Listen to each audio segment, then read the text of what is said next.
Welcome back, everybody, to another Purpose Served podcast episode. I'm your legendary host, Darryl Wingfield. We are coming to an end to this whole who am I question. And I feel as though every single thing that I've been talking about within like the last 4 or 5 episodes, I want to say, I got down to the bottom of it. And at this point, I want to really wrap this up as simply as I possibly can. We're throwing high-key a lot at you guys, so brace yourselves. This is the last rabbit hole for a little bit, but ultimately, I hope you guys come with, leaving with an understanding after like listening, or if you're watching this, the concept of being who you are and what that really means and what that come with. And the starting point that I want to use with this is the whole Big Bang Theory. We're going to go back 13.8 billion years ago. Let's go back all the way to the starting point. And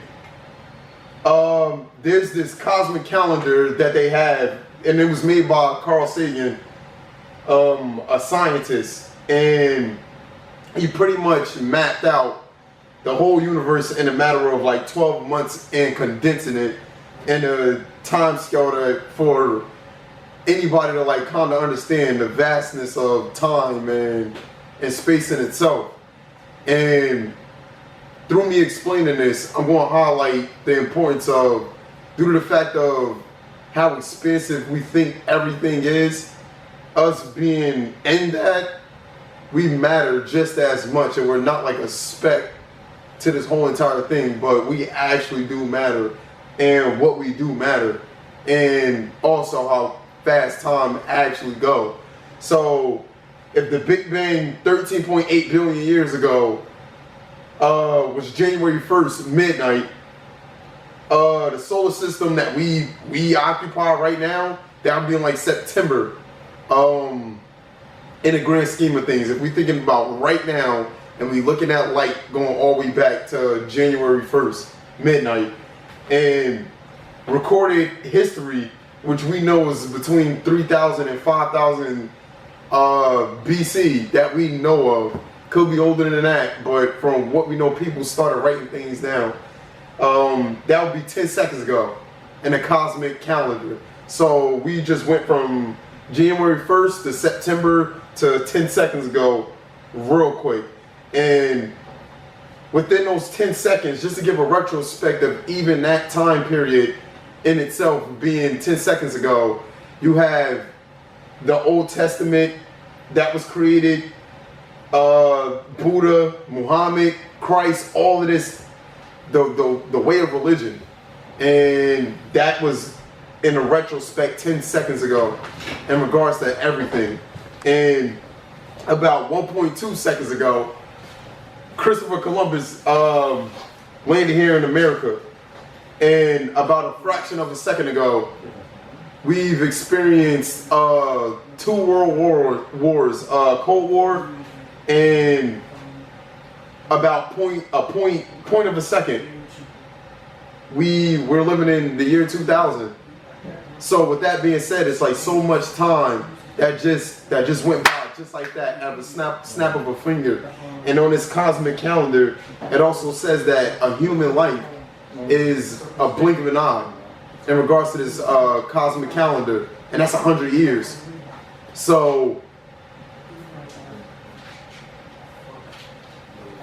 all of that stuff has to do with matter, right? This dude Carl Sagan, since he was a scientist, he measured things, studied molecules. He's cosmology. If you guys aren't familiar with cosmology, it's pretty much a study of the universe. And for people like that, they couldn't just take things from a spiritual standpoint. It had to be grounded in some sort of form of measurement that they can see, that they can feel, that they can touch. And they're not wrong in that approach. It's just one side of looking at life in itself. The other side of that and everything that I'm talking about from that matter standpoint is what guided somebody like that to do what he did and to look at life in that kind of standpoint and conceptualizing it in that kind of way. And the fact that you have people throughout history recently that committed their lives to the study of cosmology, which is intense, that's wild. But ultimately, he had feelings, he had thoughts that moved him to act in a certain way and present the information that he presented. And it was who he was. He was being who he was. And for him, the universe in itself was such a mystery, and there was no getting down to the bottom of it. And for him, looking at the world in perspective of, I guess, looking at it from another planet. So let's use Mars as an example, where how Earth looked from Mars. And it would be probably like a shiny little dot in the sky, but that shiny little dot has living organisms on it. Got creatures that could fly, got creatures that could swim, got creatures that could walk on land, and it has human beings, which is like us. And with what I just said, we have this special ability to adapt to all of this. We have this special ability to meet hard times, to meet uncertainty, to meet things that high key that don't go in our favor. And from a cosmic standpoint, from a cosmology point of view, there's a lot of sacrifice that's involved with progressing life forward. This idea of evolution, which to me personally speaking is incomplete. And it's something that I guess scientists know going into it. It's just like one of those things where you want to be right, but knowing that you're going to be wrong. And going for that approach where every time you're wrong, you're going to adapt to the new information that you get. But something is motivating you to do that and drive you to do that. And that's the most important thing, right? When you're feeling deep, deep sadness, for most of us, we cry. There's something that happens within us where tears come down our face, where water forms up in our eyes and it rolls down our face, biologically speaking. But that strong emotion in itself, something that you can't see, that emotion. But that emotion in itself, that feeling of sadness, using that as an example, it causes your body biologically to do things, and for the most part, it's out of our control. And this is the spiritual side of that force that pushes things, which is our innate nature. That's our original starting point. And that spiritual thing is bound in a matter, and it shows in how our body, in the way that our body is built. It's a lot of powerful things that's going on, and your body is never ever rested. Even when you sleep, it's constantly going. It's not sitting still. It's never sitting still. It's constantly working. It's constantly pushing, and it's eliminating a whole lot of waste. And the idea of sacrifice that I talk about, when you look at things intentionally, especially when it comes to your purpose and going towards a goal, that idea of sacrifice comes into play yet again, right? You got to eliminate a lot of things that's not necessarily who you are in order to be who you have to be. And that's the goal. And the last podcast episode, I was pretty much talking about the idea of a goal not being something external and matter. and things that we can feel, touch, all of that. That's just living proof of whatever the visions that you had and the feelings and the thoughts that it justifies that. That's the last thing that comes. 13.8 billion years that they're using light. They're using light to travel back in time. But they don't know what's beyond that original light. What makes them question the concept of God. And if there is a God, who created God? That's like scientists like go-to question. But if you really have a deep understanding of who you are truly, and this is why I said like this is going to be the rock bottom of this little segment of what I've been doing with this podcast as of late. But if you really know who you are, you would truly understand that both things come to play in order for you to even recognize that the presence of God. Yeah, we're going real deep today. And you have two guided forces that's going to get you there, but you need to combine the two. And throughout history that we know of, from a universal standpoint, there's been this battle of harmony. And it shouldn't even be looked at as a battle of harmony, but eliminating a whole lot of waste. We, in our whole lifetime, in that human life, that blink of an eye of a cosmic calendar, the 100 years we're going to experience a whole lot of death. We're going to experience a whole lot of loss. We're going to experience a whole lot of suffering. And it's not like there's no meaning to that. There's meaning and it's somewhat meaningless depending on how people live their life. But collectively, your actions, it affects the people around you, whether you like to believe it or not. It just is what it is. And here with this podcast, I'm talking about treating that with like the utmost respect, because people aren't doing that right now. And they wonder why they don't have a peace of mind and they're not where they want to be in life. And it's real simple. And you have to really take the time to slow down without, like, in your day, to communicate with yourself, to figure out what it is that you're supposed to be doing. And I've been finding myself having these conversations a lot with people as of late, but it's beyond words. It's beyond talking.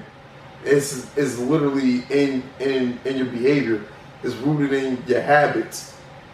And everything that came about to get to this point was habitual in a sense. We wouldn't be able to survive if the trees didn't have the habit that the trees had in order to keep doing the same thing over and over and over again to form something that's habitable. There's intelligence at play when it comes to that. That's not a mere accident. That's not by like chance or coincidence. We think it is because we got a limited perspective on what's going on.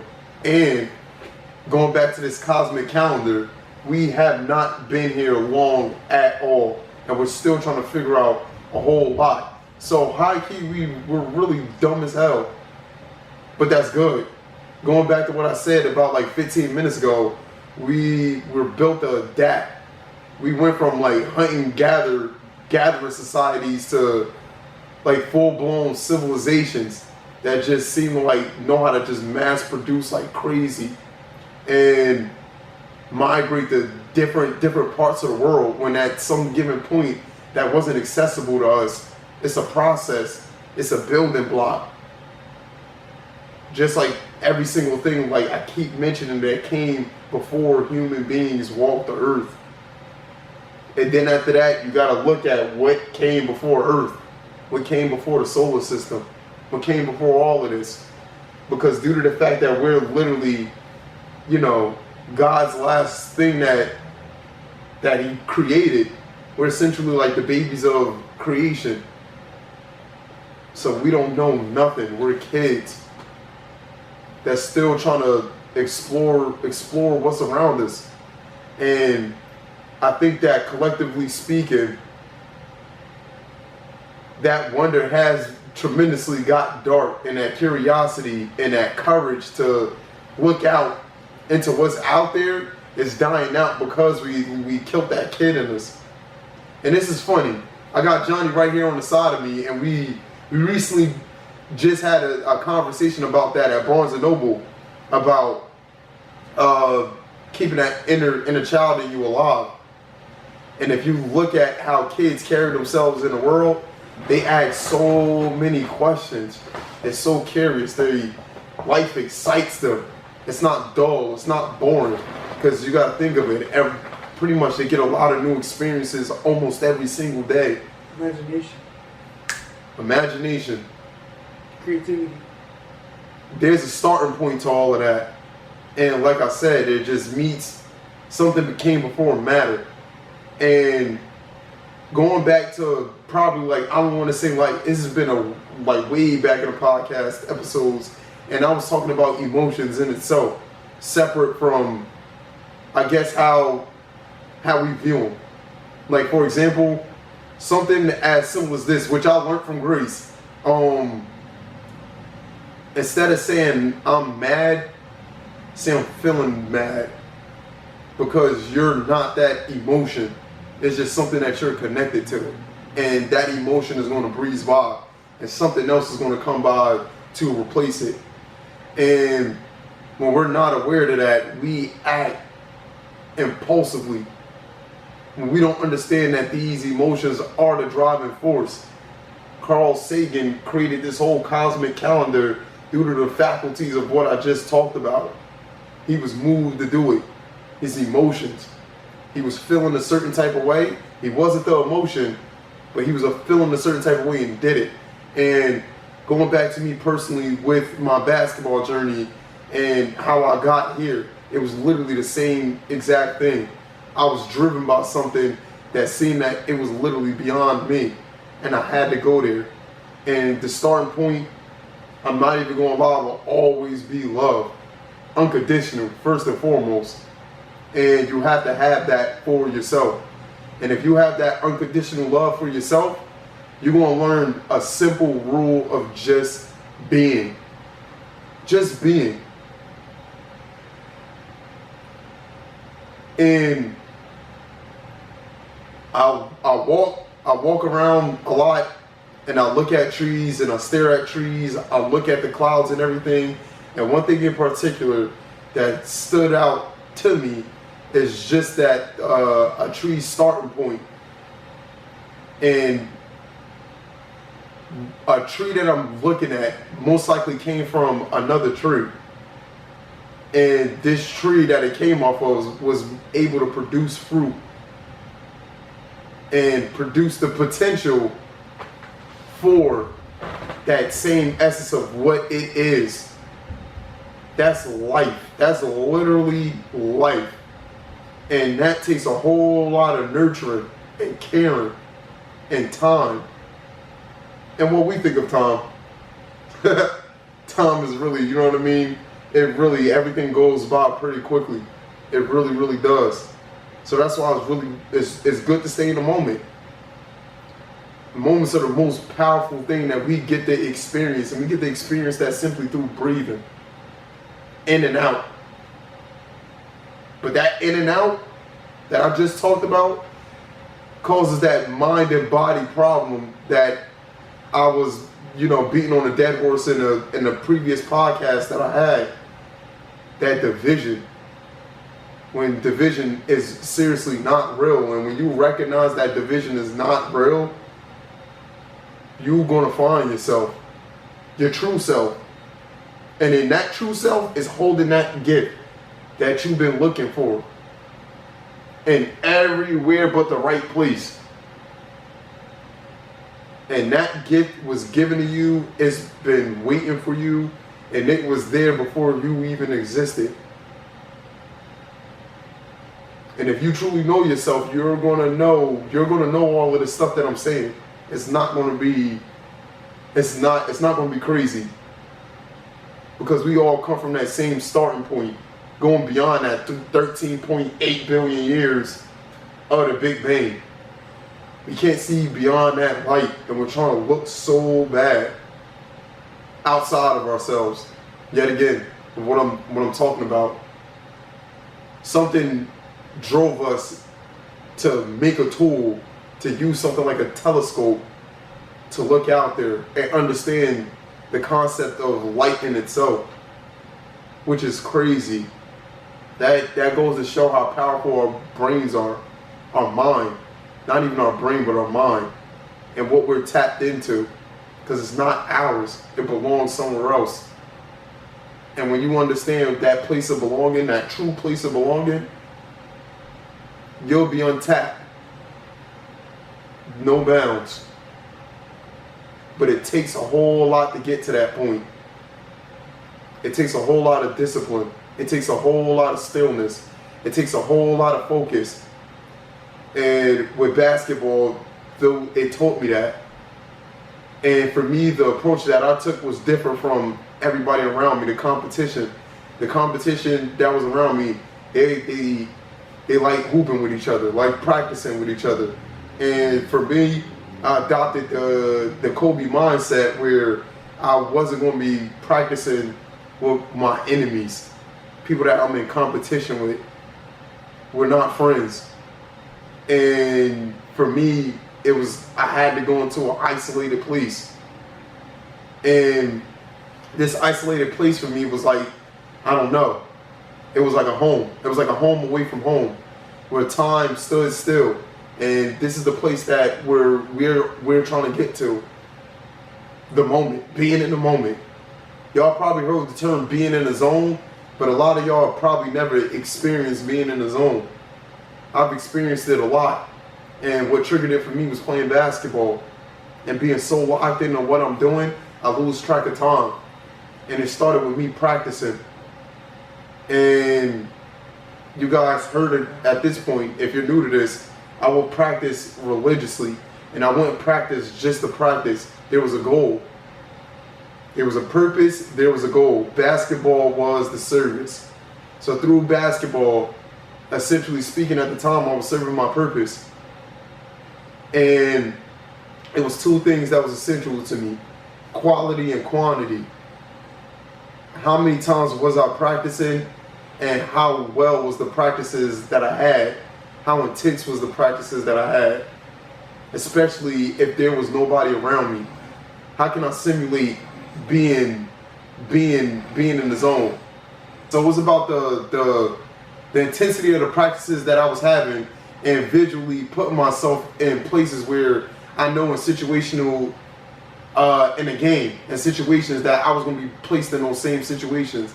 And I practiced like that time in, time out. And 6 hours out of my day at least was dedicated to doing that. And then wherever it was that I had to go, I was going to be doing those things that I was practicing and seeing. And it was a challenge at first, because the intensity of an actual game, my practice wasn't, the quality of practice and everything wasn't meeting the results that I was looking for. So if I wanted to go into a game and score 20, 25 points, 30 points, and end up having 15, 17 points, it's just like, yo, what did I do wrong? Go back to the drawing board. Go back to the practice. Watch the film. Look at my misses. And really, really go in the lab and go into this process of understanding how to be the best basketball player that I could possibly be every single time I stepped on the court. And like I said, I told you guys, started from when I was like 14 years old, and I didn't know what I was really doing, but it was the vision, it was the emotions, it was the passion, it was the love that I had for what I was doing that kept driving me. So along the way, I did not know, as we all do with life and the next 24 hours, we never know how it's going to go. But we had these things that nobody could see, that we all walking around with, that we constantly acting out, because we're not sitting still. But this is the challenge for most of us. How do you take something that's divine and put it towards something that's mundane and dead and bring life to it. That's how you get beyond that 13.8 billion years. That's how you really get beyond that and get in the moment and get a glimpse and get a true glimpse of what made all of this. And we're one of the last things created.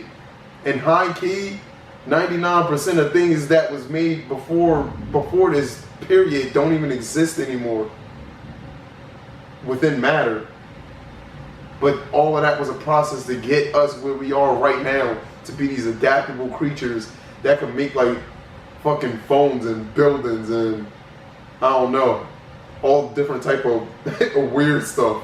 But all in all, you had people that was guided by these things and able for me to even visualize it and make a language for me to even communicate it. This is how deep this stuff actually is. But it comes from within you first in order to be understanding what I'm talking about to you. And this is kind of crazy in a sense because it's just now hitting me. I wrote down in one of my journals, this is like high key in like 2019, that I wanted to be inspiring people. And I knew for the most part the people that I was going to be inspiring were people that I was never going to meet in my lifetime. That was something I knew before I knew what I was doing right now, if that makes sense. Which at this point, y'all should know that it makes sense. This is what it means to be. For real. You have to really, really sink into who you are. And if you sink into who you are, you're going to sink into this moment.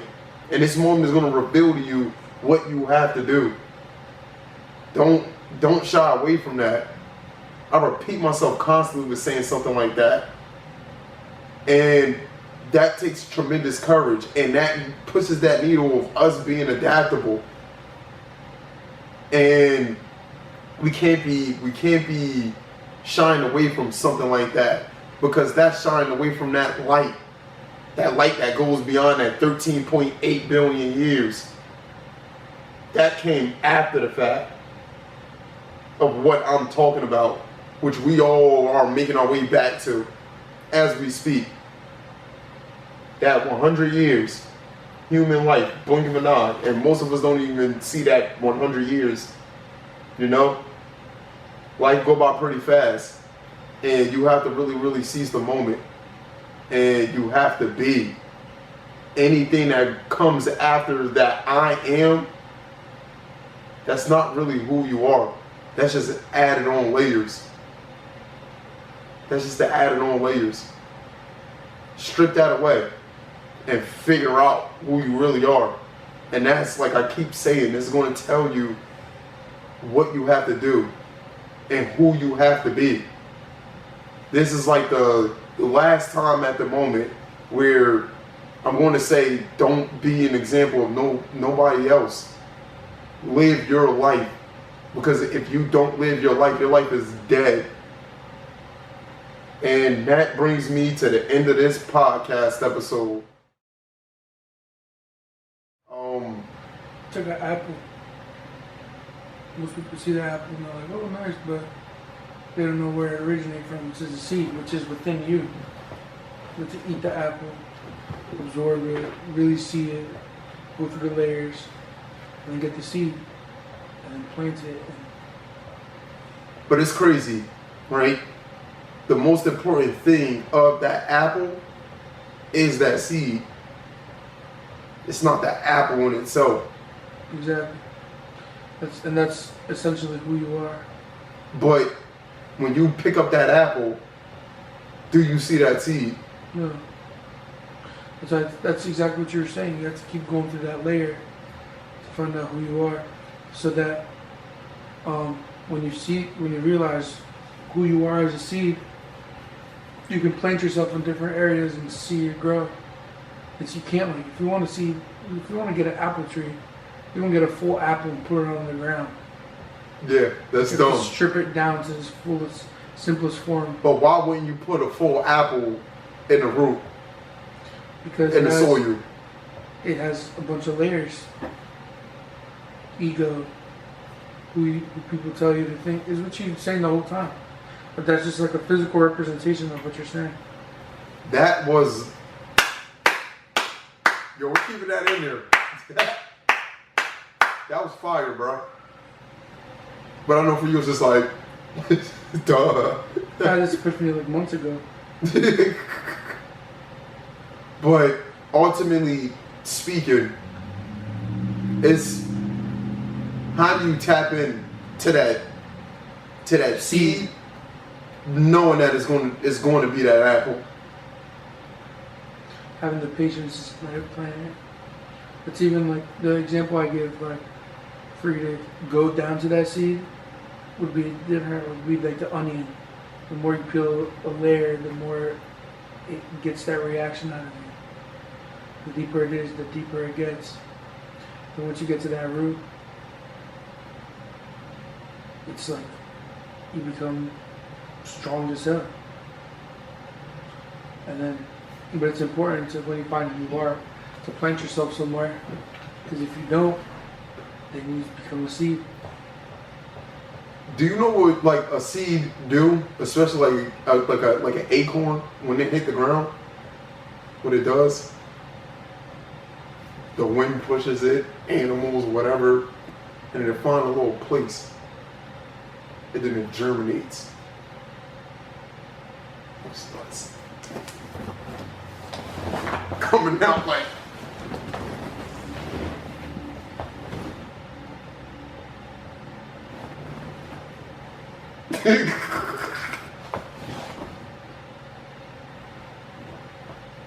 Turn into a little flower, you know what I'm saying? But it's crazy. Going back to that parable of a fig tree.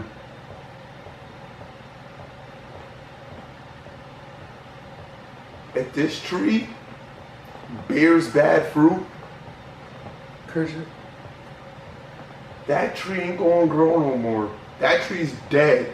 That whole entire lineage of that tree is done because of the fruit that it bears.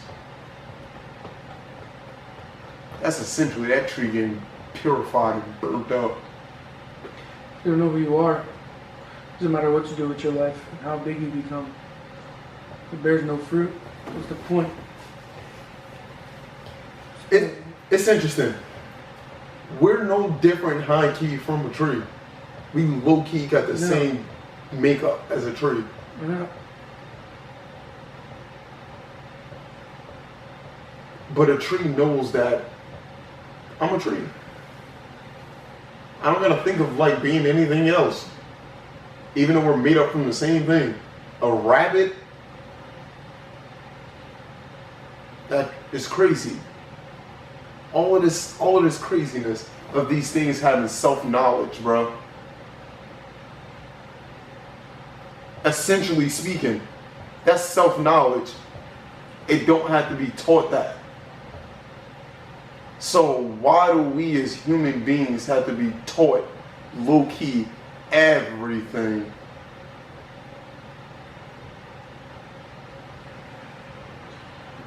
I have a theory, but that's a topic for another time.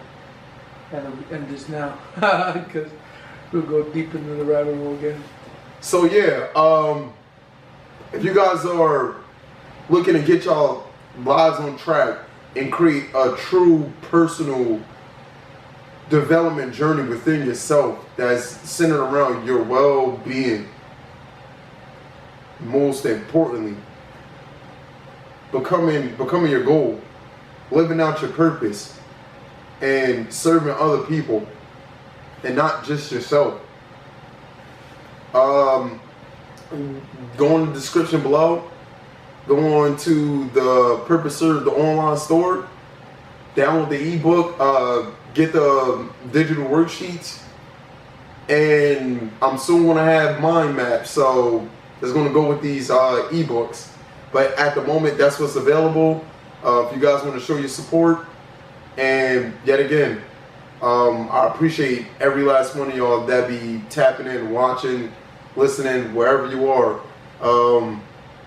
I pray that this motivates you, inspire you to take action on whatever's been heavy on your heart that you know you're supposed to be doing. I think that's why y'all keep listening. There's something that's telling you to push, to bring your potential out. You're probably not getting that from your family. You're probably not getting that from your friends. And I hope that this is a space for y'all to acknowledge that within yourselves. Love y'all, man. Take action towards your goal. And you already know that means serve your purpose. We out of here. Last but not least, deuce. Come on, Mike.